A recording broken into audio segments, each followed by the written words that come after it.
Halo para suka film. Gimana awal bulan kalian semua? Pasti penuh semangat kan? Di video kali ini saya akan kembali rangkumkan sebuah film fantasi yang menarik. Film kali ini berjudul Sucker Punch.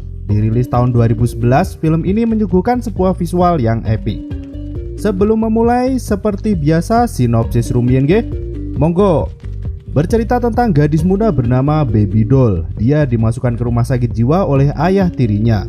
Di sana, ayah tirinya membayar pegawai untuk membuat Baby Doll melupakan masa lalunya, dan ayah tirinya akan menguasai warisan dari ibunya Baby Doll. Baby Doll yang mengetahui itu berusaha kabur dari sana, tetapi dia mempunyai sebuah fantasi yang melebihi ekspektasi di pikirannya. Bagaimana cerita Baby Doll ini? Mampukah dia keluar dari rumah sakit jiwa itu? Langsung saja kita mulai ceritanya. Dibuka dengan sebuah adegan perempuan duduk di atas tempat tidurnya. Baby Doll didatangi oleh seorang dokter yang mengisyaratkan kalau ibunya telah meninggal.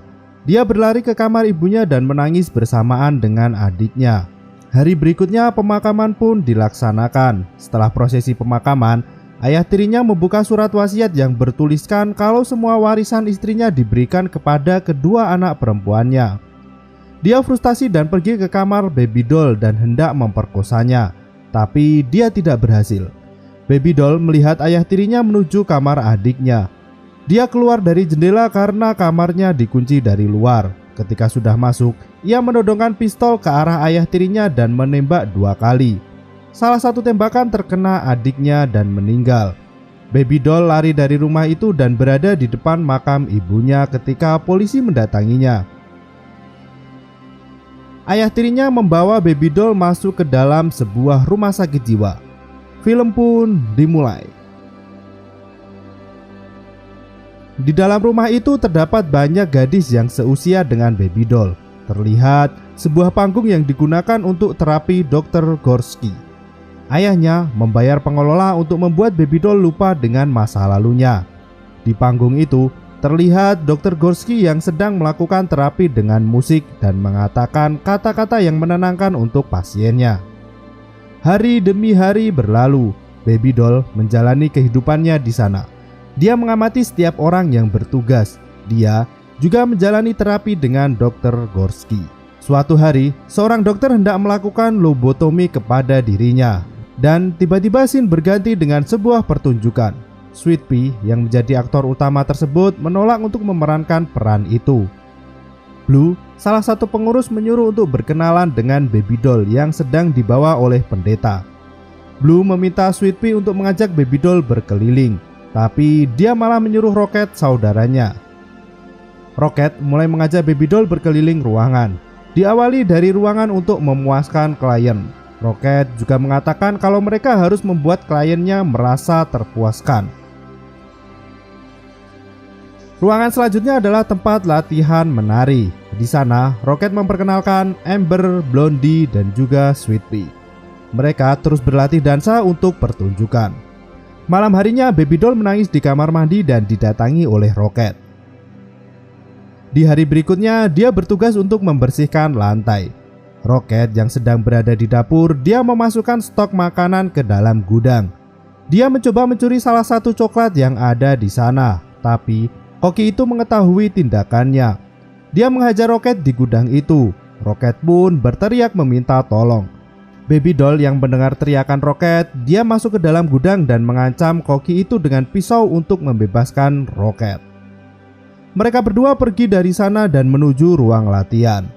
Sweet Pea yang sedang latihan menari, dia disuruh untuk beristirahat ketika Baby Doll masuk bersama Rocket.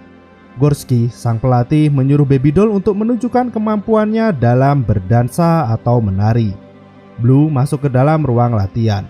Ketika musik diputar, Baby Doll masih mematung. Gorski mendatangi dan memotivasinya. Dia mengatakan kepada Baby Doll kalau dia harus bertempur untuk bertahan hidup mulai sekarang. Dan musik diputar kembali. Kali ini Baby Doll benar membayangkan dirinya akan bertarung. Terlihat sebuah kuil yang sangat besar. Di dalamnya ada seorang yang menanyakan tentang apa yang dia cari. Baby Doll mengatakan kalau dia mencari sebuah jalan keluar. Orang itu pun akan membantunya menuju kebebasan. Dia memberikan pedang dan juga pistol yang akan digunakan untuk jalan menuju kebebasan.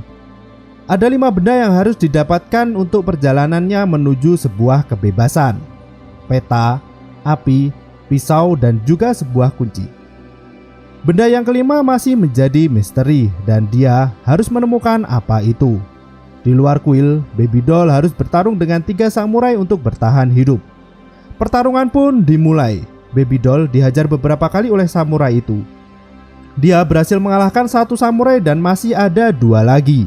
Samurai kedua menggunakan senjata machine gun, tapi Baby Doll berhasil mengalahkannya dengan cepat.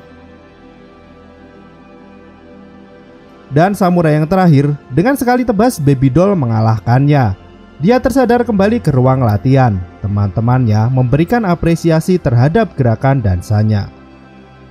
Malam harinya, sebelum tidur, mereka melakukan perbincangan. Baby Doll mengatakan kepada teman-temannya kalau dansanya akan membawa dirinya keluar dari sana.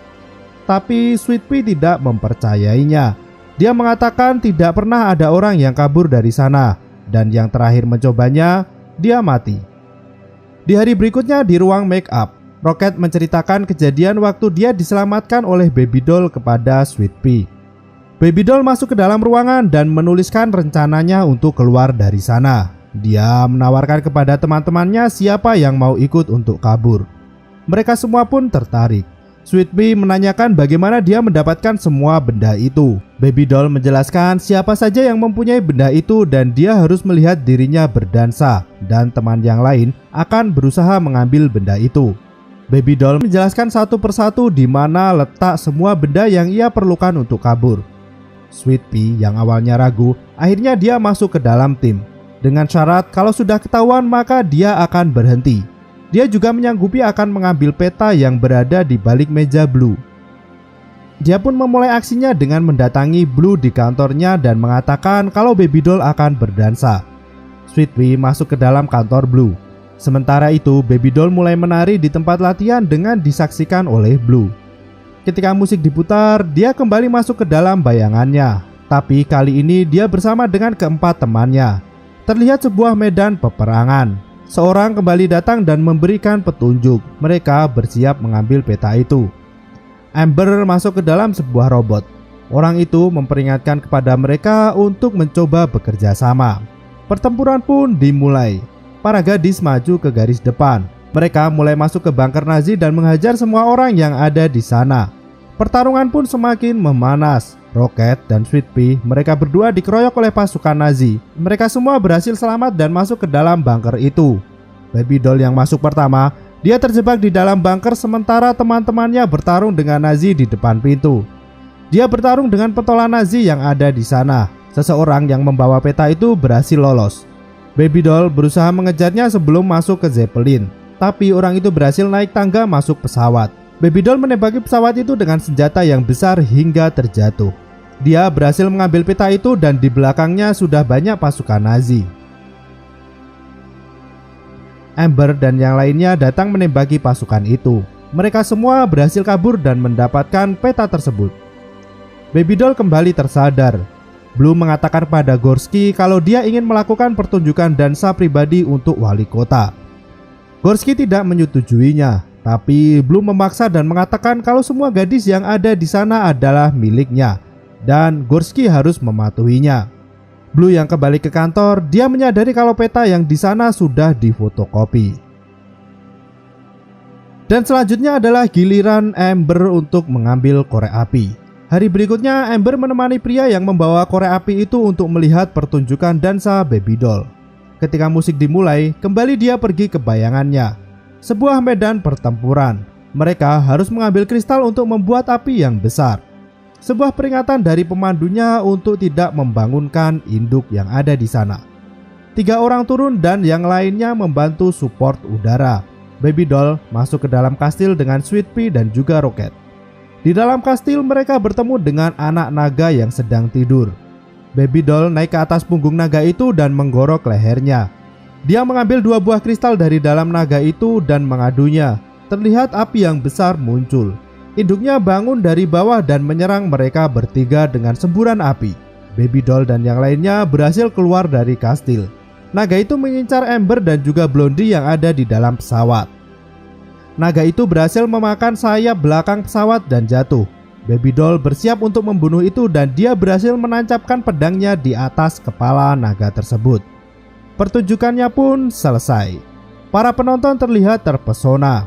Di ruang make up, Amber berhasil mengambil korek api dan mereka bersuka cita merayakannya. Tiba-tiba Blue masuk ke dalam ruangan itu dan menanyakan apa yang mereka rayakan. Sweet Pea menjelaskan kalau mereka merayakan keberhasilan Baby doll melakukan pertunjukan di atas panggung. Blue mencurigai tentang apa yang mereka sembunyikan. Dia marah-marah dan mengancam kalau sampai dia tidak mendapatkan keuntungan dari penjudi besar yang akan datang, maka mereka semua akan mendapatkan hukuman. Setelah Blue pergi, Sweet Pea berniat untuk menghentikan rencana mereka. Tetapi Rocket dan Baby doll tidak menyetujuinya karena mereka sudah dekat. Rocket berniat untuk menyelesaikannya. Di hari berikutnya, Blondie menangis di ruang latihan. Gorski mendatangi dan menanyakan kenapa dia menangis. Sementara itu, di dapur, Rocket sedang melakukan pekerjaan dengan Baby doll. Baby doll berniat untuk mengakhiri semuanya seperti kata Sweet Pea. Tapi Rocket terus meyakinkannya. Sweet Pea pun datang dan mereka akan merebut benda yang ketiga, yaitu pisau dari koki dapur. Mereka berempat mempersiapkan semuanya. Sebuah pertunjukan dadakan di dapur. Musik pun diputar melalui radio yang ada di sana dan Baby doll masuk ke dalam bayangannya kembali. Mereka berempat pergi menggunakan helikopter dan melawan robot. Mereka terus melawan pasukan robot yang ada di dalam gerbong kereta. Selesai melawan robot, mereka menonaktifkan bom yang ada di sana dan berniat untuk membawa bom itu. Tetapi sebuah robot ternyata masih hidup dan mengaktifkan bom itu. Mereka gagal menjalankan misi. Baby doll tersadar kembali dan ternyata kabel radio yang dipakai untuk musik mengalami konsleting. Koki itu pun tersadar dan melihat Sweet Pea yang mengambil pisaunya. Dia memukul Rocket dan hendak menusuk Sweet Pea. Baby doll kembali masuk ke dalam bayangannya. Rocket mengorbankan dirinya dan kota yang ada di sana meledak.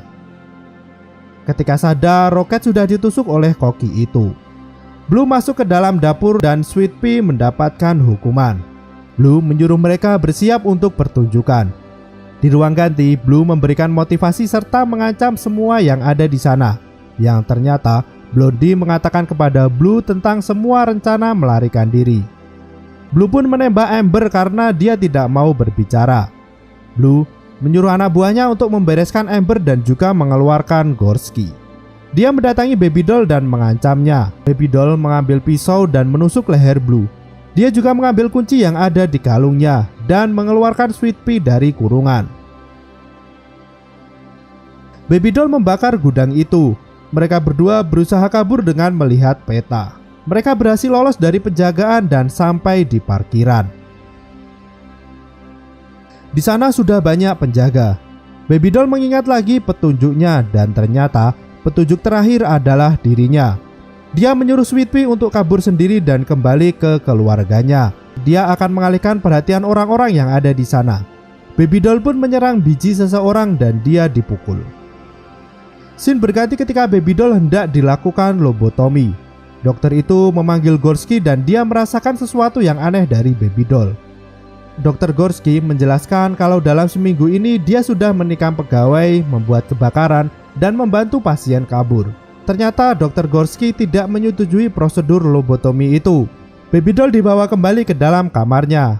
Di lorong, dia bertemu dengan Blue. Blue meminta anak buahnya untuk membawa Baby doll masuk ke sebuah ruangan. Para pegawai tidak menyetujuinya, tapi mereka harus melaksanakan perintah. Baby doll berada di ruangan bersama Blue. Blue pun mencumbui Baby doll. Polisi masuk ke dalam dan membawa Blue yang sedang melakukan penganiayaan. Polisi menanyai keadaan Baby doll. Dia hanya terlihat lega. Berganti ke Sweet Pea yang berhasil keluar dari sana. Dia masuk dalam bus dan pergi keluar kota. Film pun berakhir. Itu tadi rangkuman film Sucker Punch. Jadi gini penjelasannya. Semua yang dialami Baby doll tentang dansa yang dilakukannya itu hanyalah khayalannya saja. Kehidupan yang sebenarnya tidak seperti itu dan sama saja. Persis seperti ayahnya membawa Baby doll masuk ke dalam rumah sakit jiwa itu. Dia juga menjalani terapi, tapi Baby Doll mengalami fantasi di luar pemikirannya. Dia sampai berfantasi bertarung dengan monster. Fantasinya Baby Doll adalah untuk keluar dari sana dan mengajak teman-temannya pergi. Tapi yang berhasil keluar hanyalah Sweet Pea. Lobotomi yang akan dilakukan itu atas perintah Blue karena dia sudah dibayar oleh ayah tiri Baby Doll. Nah, seperti itu. Intinya Baby Doll tuh ya dia hanya berfantasi saja. Fantasinya itu berhasil membuat Sweet Pea keluar. Jadi dansa-dansa yang lain itu hanyalah penggambaran bagaimana dia kabur. Masih bingung nggak? Kalau masih, langsung saja tulis di kolom komentar. Sampai jumpa dan jangan lupa untuk subscribe.